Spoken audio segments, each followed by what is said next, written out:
Hello and welcome to Drive-In Double Feature Podcast. I'm Nathan. I'm Ryan. And guess what we're doing today? It's Wednesday, and we're following up Friday the 13th Part 2 with Friday the 13th Part 3. We did it. Put on those 3D glasses. I hope you did like we asked, and get ready. I'm wearing my 3D glasses right now. I mean, when I fun fact, you can't see us, but I always wear 3D glasses when we're talking about movies, regardless of what movies we're talking about. Yeah, he got it. He has the exact look of that background character from Back to the Future that's always wearing 3D glasses. Right, exactly. Yeah, I always have that on. Yeah. But there's also something big about this episode. We're on episode 51. We've made it over 50 episodes on Drive-In Double Feature. I can't believe it. Nathan, what's been some of your favorite memories of this podcast? Memories? Oh man, looking back, let's do a clip show, right? Yeah, let's get a clip show going. Here's us talking about John Belushi's career. Yeah. But no, seriously, it's been a great time, man. Like I don't have any specific memories, but it's all been really fun. You know, there's been some movies we picked where I've been like, I don't know how I'm going to talk about this movie, and we still sit down and have a great time talking about these movies. Yeah, I'll open up a little bit. I always have such a great time talking about these with you, Nathan. It's always fun getting a chance to talk about these. Like you said, I sometimes when I get in and watching these movies, I'm like, I don't know how we're going to talk for at least 20 minutes about this, but you know, when I get talking with you about it, it always sparks my interest, and I always have such a fun time doing it. And like, I shouldn't worry so much, but I always do just that because that's the guy in me. I want to make sure we're turning in good performances each time. Exactly. I want to make sure we're putting out quality episodes. I actually want to, I know it's the beginning episode, but if you have any favorite episodes that we covered, let us know. We'd love to hear from you because we've covered a lot of stuff, and there are so many more movies to talk about as well. This actually, I'll say this, but for me, one of our favorite ones that we covered, which I was like, okay, that was pretty fun. It was actually Hitler, Dead or Alive. Yeah. No, Hitler, Dead or Alive is talking about it. I had so much fun, because it was just so bizarre. No, that's a good one. Invasion USA. I know that's a recent one, but I had a blast talking about Invasion USA. Yeah.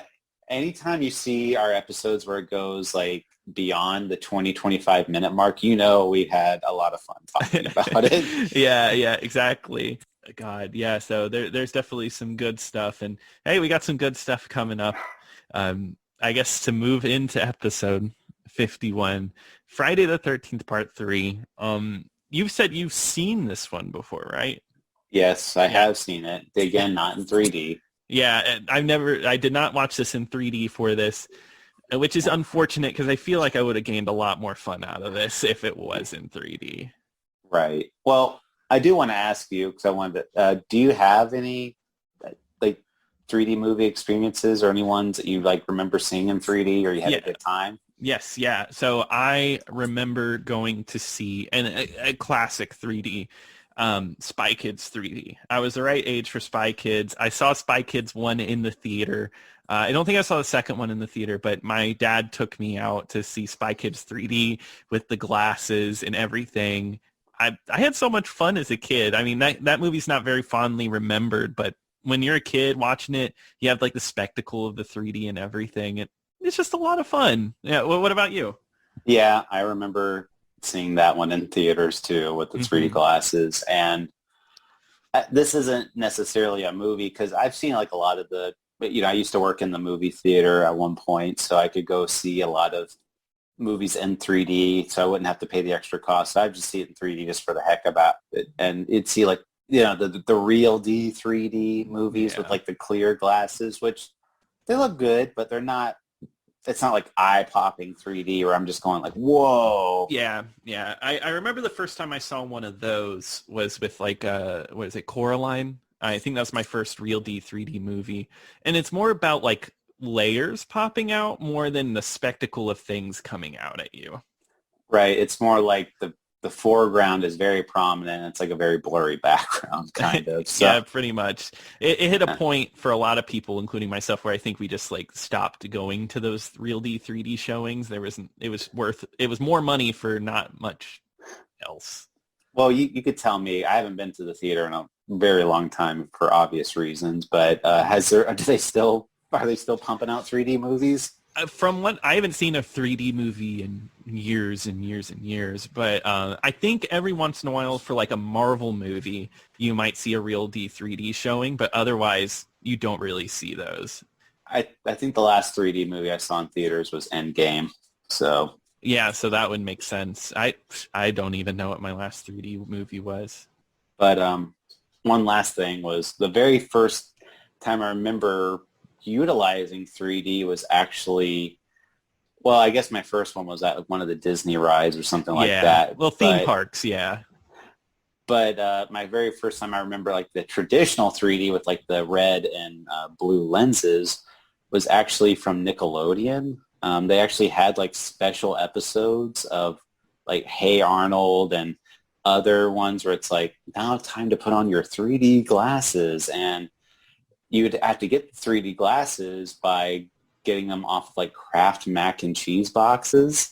You can make your own too, which is another one they said. Like you get like the red cellophane or like the blue cellophane and then just put it over each lens. Hmm. So I remember watching that on like Hey Arnold and Nickelodeon. That was like one of my very first like traditional 3D experiences. Yeah. Yeah, and I guess the 3D craze was really big at the time. Well, this movie was the movie that seemed to start that craze of the red and blue 3D in the 80s because it was a big deal in the 50s. And the 50s is all about 3D. 3D seems to come in waves with what people, with interest. Yeah, but they lean in heavy to this 3D gimmick, and it's very much just like a lot of scenes where people are just holding poles and like pointing them at the screen. Like there's a lot of scenes where somebody's holding something like a long or like a pole or something like that and putting it in front of the screen. It's always poles. It's like always poles or like the ends of pitchforks. It's funny at first, but then it just like it gets annoying because it's definitely stagey. Because it's definitely like they're like like I think of the one kill where the guy dies with a pitchfork and he's just holding it up to the camera screaming. And it just lasts for so long to get that in your face. Yeah, so I don't know if you watched the documentary again for this episode, but I think it's more so they did that because it's like we spent a ton of money to do this because this was like innovative technology at the time because there was 3D from like the 50s and 60s and that sort of thing, but this was like actually like new 3D technology that they helped develop, and they had to spend millions of dollars to install them into theaters throughout the nation and basically give them special training on how to operate these. They had to employ people to have a 24-hour hotline in case any of the theaters ever broke. They had to come into the theater to show the projectionists how to do each one of them. So it's pretty much just like, we got to lean into this 3D thing. We spent a ton of money on it. Yeah, and I think that's really cool. Like Friday the 13th Part 3 is the 3D innovator because in that documentary, I thought one of the coolest facts was like the guy was like, oh, we had a choice between we could do Star Trek 3D with the third one, The Search for Spock, or we can do Friday the 13th. And I think it's wild that they picked Friday the 13th, but I think it works because I think 3D and horror just work. They work together because I don't know, something about the idea of like, oh, someone's going to die and it's going to pop right out at me or a knife is going to pop out at me. It adds some kind of, horror interest to it. Yeah. I mean, you're always expecting some type of gimmicky type of stuff in horror movies. So it really doesn't surprise me that something like 3D is so like paired well with a 3D, a horror movie. Exactly. Yeah. But this movie picks up right where part 2 leaves off, like the pretty much like the next day afterwards. So Friday or Saturday the 14th. Yeah, and then another day passes. So the main events of this movie actually take place on Sunday the 15th. Yeah. It's which I guess nobody wants to mention that for this movie. But the main character from the last one, she doesn't come back. They don't say what happened to her or anything. But apparently, Jenny from part two was originally supposed to be in this and decided against it. And originally, this was going to be pretty much like, I guess, Halloween 2 kind of, That's what it seemed like. where it's like a girl in a hospital or like a psych ward, and Jason's just killing different mental patients. Hmm. Yeah, that's what it seemed like. I wonder. Seemed to regret it now doing it, and because it Well, probably would have been fun.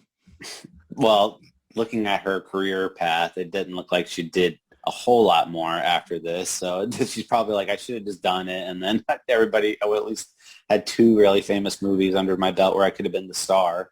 Exactly. Yeah, and it's really unfortunate because I do think the movie we get, which is crazy to say compared to the last one, I don't think it really lives up to it. Especially our final girl, just doesn't live up to her status. Her name is Chris, and she's just not. She's not great. She's not great. No.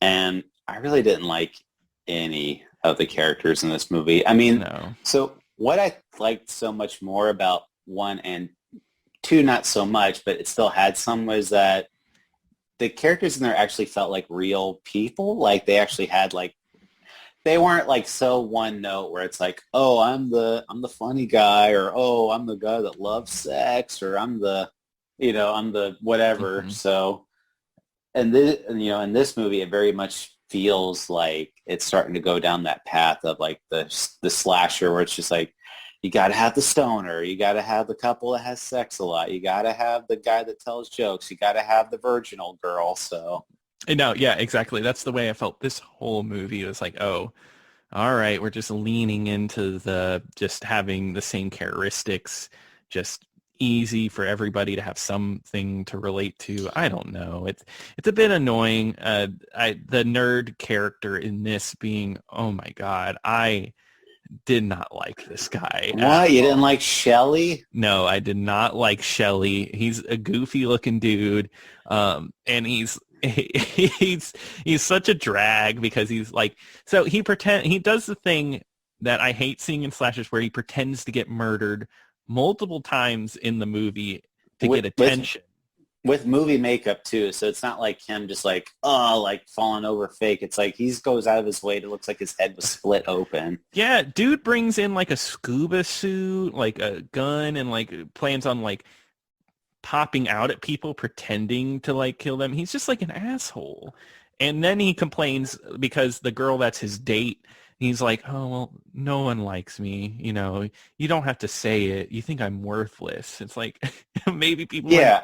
think you were that way if you weren't an asshole. Well, see, like the thing is like with these types of characters, it's like they make him, obviously, he's not like the model looking guy in this movie. And usually if you do somebody like that, I feel like you have to make them likable, or you have to give them some type of characteristic where it makes them be like, oh yeah, like I relate to that or whatever. But instead they're like, oh no, we have to make him like a jerk prankster type of character. And then he starts talking about like what a loser he is. He's like, no, nobody. He keeps saying like, nobody likes me. I'm worthless. Like, no, nobody likes you because you're a jerk and you play these stupid pranks all the time. Yeah. That's why nobody likes you. And I think even the women say that plenty of times in this movie to him.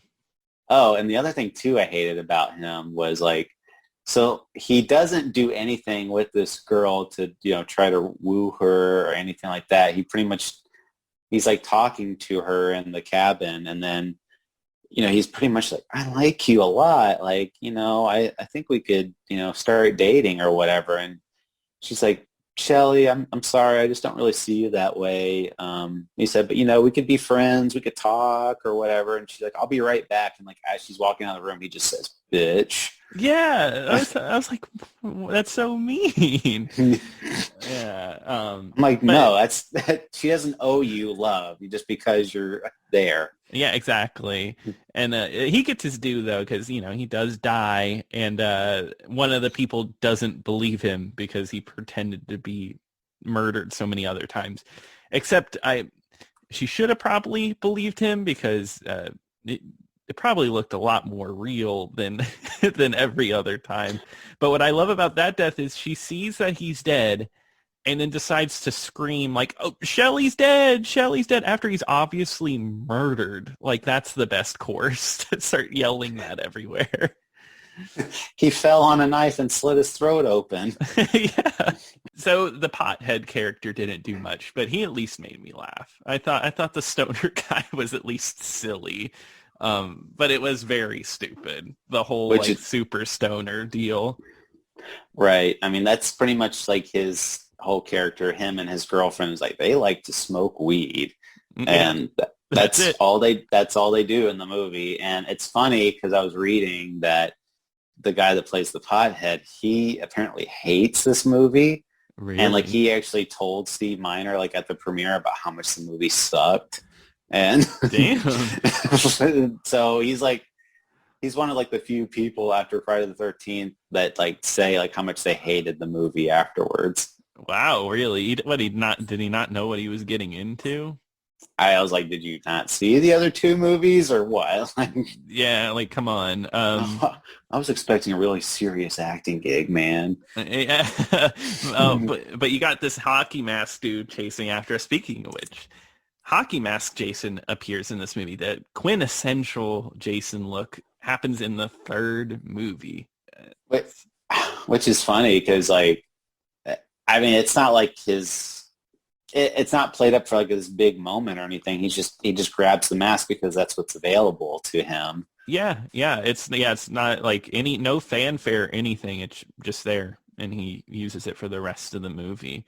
It almost seemed like they would go in the direction of like, oh, he has a different mask every movie, but no, this became his look.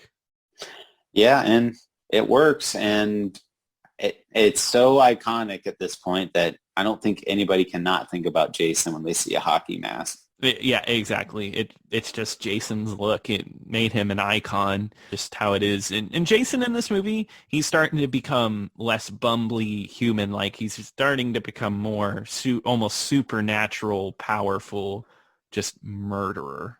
Has no feeling whatsoever. Yeah, he so in the second movie we do see an unmasked Jason and he looks like a mountain man in that type of movie. I mean, he's still got like the deformed face, but Mhm. you know, he's got like long hair and a thick beard. And this one he just completely bald, no facial hair and all Yeah. that. His looks changed. He decided to get a haircut in Yeah. those 2 days. I hate the face reveal in this movie because it's so slow because he's like hanging on a noose and he accidentally knocks off his face mask and it's not even like, I don't know, it doesn't look natural whatsoever. It looks like obviously they just wanted to show his face.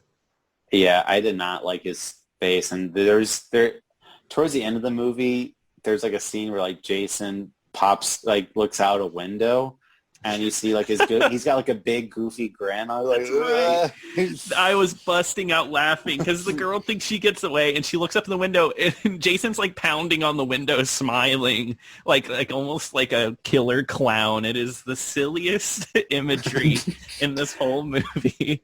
One thing I did not like when it came to Jason and the main girl is that they have this really thrown together like history between the two where Yeah. she expresses like, oh, there was a time I was in the woods and this figure grabbed me and like attacked me. And they don't say it, but it's kind of implied that Jason did something to her. Yeah, Like took they don't, advantage of her. Yeah. right. They don't come right out and say it, but they don't say what he did to her either. And you're kind of, I guess, left to interpret what happened, but And it's just a really awful scene because she's doing like a whole monologue and then they show Jason kind of on the ground trying to pull her and stuff. It just doesn't work.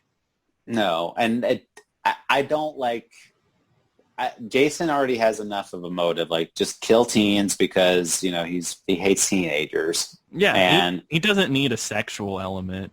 he doesn't need a revenge plot line or whatever. So it doesn't need that to work. Yeah, exactly. Like, you know, this movie already is going in the direction of, you know, teenagers camp, Jason kills, you know, simple. It doesn't need anything extra. And I don't know why they did that.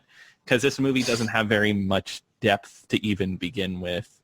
No. Yeah. In fact, the movie opens with a guy taking a shit at one point. Yeah, I wanted to talk about this because the sound effect they use for him taking his shit, it sounds like the nastiest thing ever. It sounds like a waterfall. It doesn't even sound like anything that comes out of a body. I don't know where they found this sound effect, but I heard it and I was like, I just thought ew in my head. I was like, this is so gross. Either that or this guy's very sick. Yeah. Yeah. What? Oh, go ahead. Well, I was going to say it doesn't exactly open that way. It does open with, again, another really long recap of the previous movies. Yeah, it's just the scene from the first movie, and it's if you fell asleep in the theater during the last 5 minutes of Friday the 13th Part 2, then don't worry, they're going to play it again. Yeah, it might be different if these movies came out 5 years apart, but they're literally coming out a year apart from each other. I think people have memories that last that long. You don't have to put like 5 minutes of the last movie in there.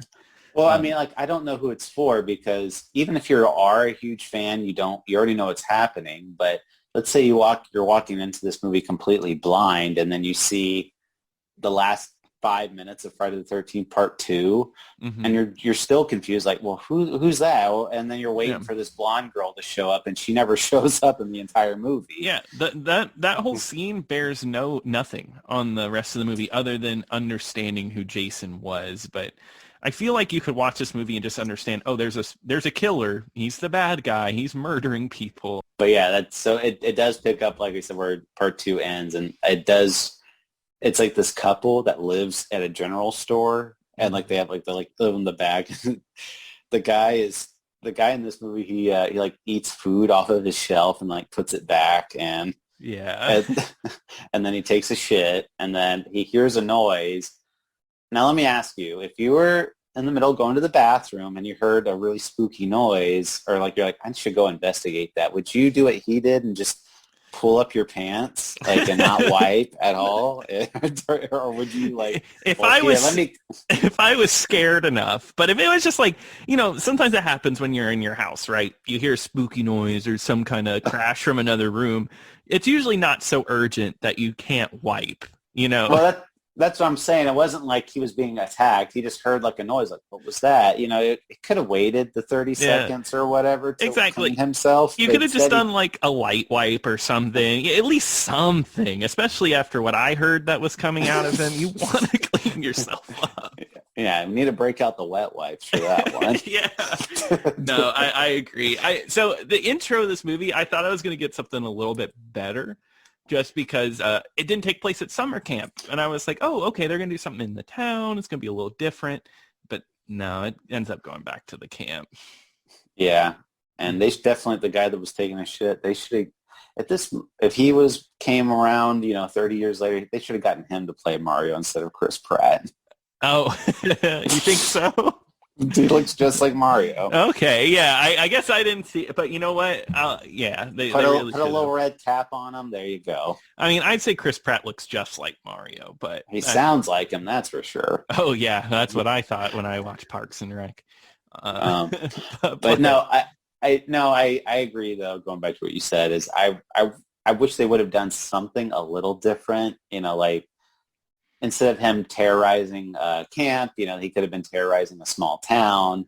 But it's almost like they just repeat the first one, kind of, because the movie starts with another crazy old man. Even though they decide to kill off the guy in the second movie, they bring another crazy old man that comes in and goes like, oh, you're doomed. And I'm like, if they were just going to do that, why wouldn't they just not kill the other guy and then just keep him around, and he could just do that same bit every movie? Yeah, I think they obviously were just going as they, they were just making stuff up as they went. And also, I guess from that documentary, the second one was supposed to be the last one. That was like where they were going to end. No, it was the third. This one was supposed to be the last one. Yeah, so then I don't know. That old guy also holds up an eye to the camera in 3D, and it looks really bad. Yeah, it does. Yeah. It doesn't. There's a lot of scenes like that where it's just like, or it'll be like, a guy's like throwing a yo-yo like into the camera, or there's another one where they're juggling towards a camera, and It's like it's not interesting at all. There was one part that made me laugh where they're smoking weed in the back of the van, and then the guy up front is like, "Hey, pass them up to the front," and then like at the camera they pass the blunt into the camera in 3D, and they're like, "Here you go." So that movie literally handed me a blunt, and I think that's pretty funny. you're reaching towards your TV screen Yeah, as that scene came. yeah, I need a little more enjoyment out of this one, so I was trying my best to get a hold of it. But there were some other like neat little things I noticed. There's a little Godzilla cameo in this movie. There is in Fangoria magazine. Yep, they're talking about. So I did the math. So they said it was the 25th anniversary of Godzilla. So at that point, I'm assuming they're going off the American version of it, and they actually have, so 25 years from 1956. So that obviously they may probably film this scene in 1981 because this movie came out in 1982. So they're holding up a Fangoria magazine from 1981, but it has a picture of him fighting a Megalon on the two Twin Towers, even though they never fought that way in the movie. Oh, really? Yeah. That's funny. But yeah, that sounds like just some promotional material they'd put out.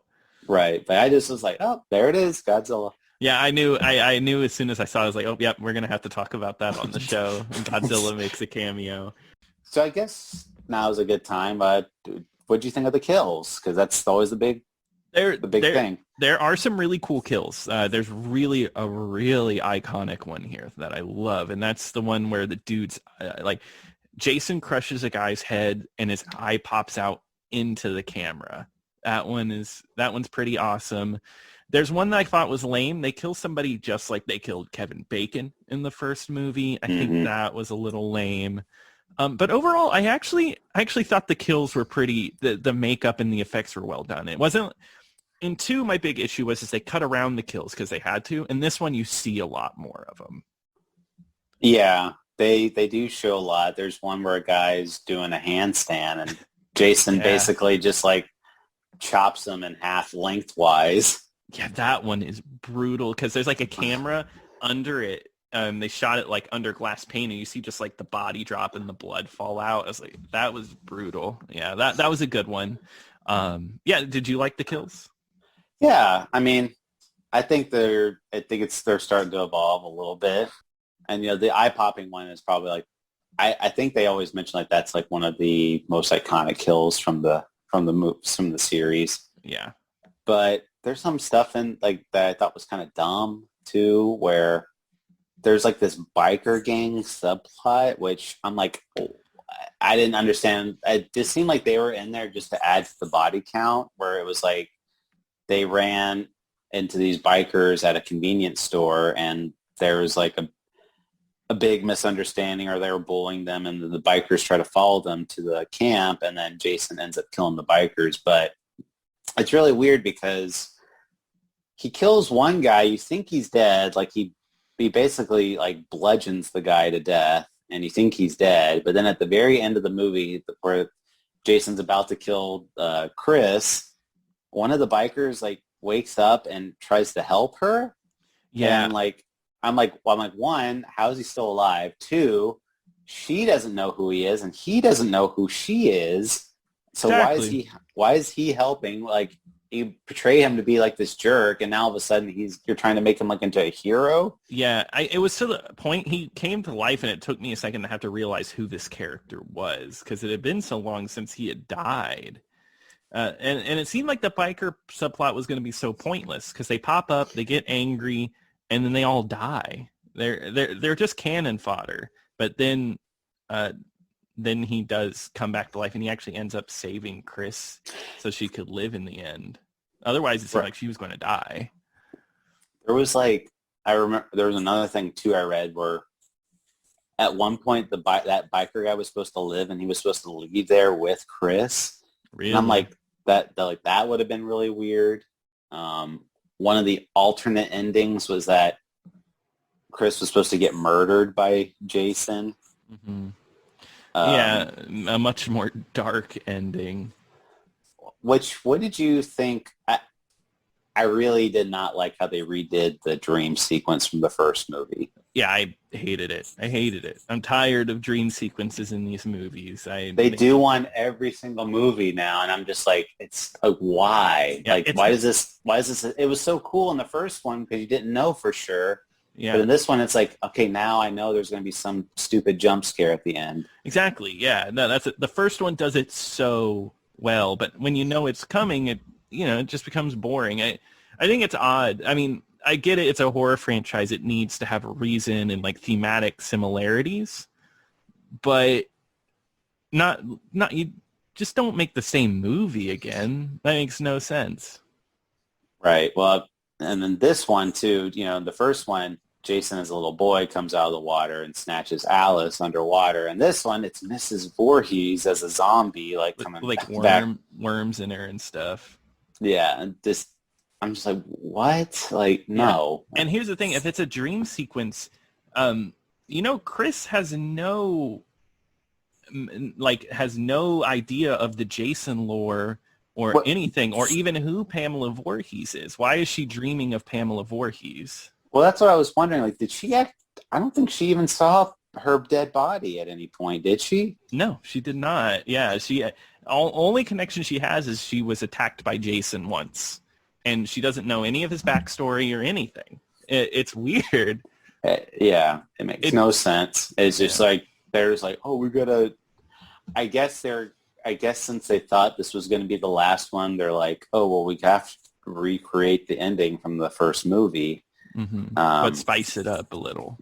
Yeah, but it does not work on any level. And then they tried to make this the final movie, and I'm really glad almost that they did not make this the final one, because that would have been a really lame way to end this trilogy. I agree. Yeah, this is definitely my least favorite of the three we watched so far.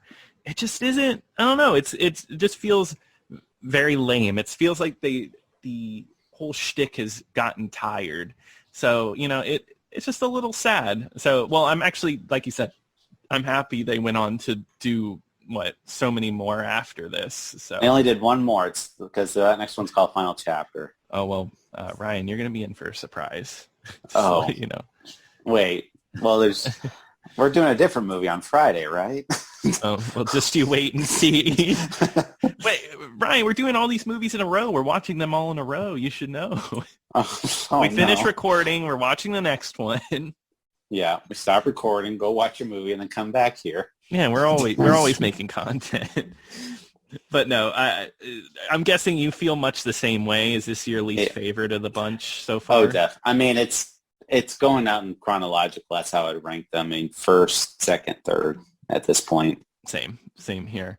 So it's getting worse. I hope the fourth one really picks it up a little bit. Yeah, I mean, I guess in the other ones they start leaning towards into their like the real zaniness of it, or it's just like, let's just focus on how crazy and over the top we can make all the kills. Yeah, which is what I want out of it. That'll be a good time. Yeah, and I'm willing to sacrifice. I mean, if there are some really one-note characters in there, that's fine, but at least make them entertaining. Don't make it be like, oh, my entertainingness is that I smoke weed and I don't do anything else or whatever. Yeah, exactly. Give me something. Don't just be lazy. And then, just don't be lazy. Just don't be lazy with it. That's all I ask. But yeah, so I guess we already know what we're going to be talking about next time. Yeah, we're going to be talking about Friday the 13th, Part 4, the final chapter. Yep. And again, that one might be a little harder to find, but there are ways to watch it. I mean, you could pay for it, or there are other ways, I won't say. Mm-hmm. But if you do have any other memories of Friday the 13th, Part 3, or you know what, there are some 3D movies you'll love to talk about, please send us an email at drive-in-double-feature-podcast@gmail.com. And don't forget to follow us on Twitter at DIDFpod. Until next time. Until next time.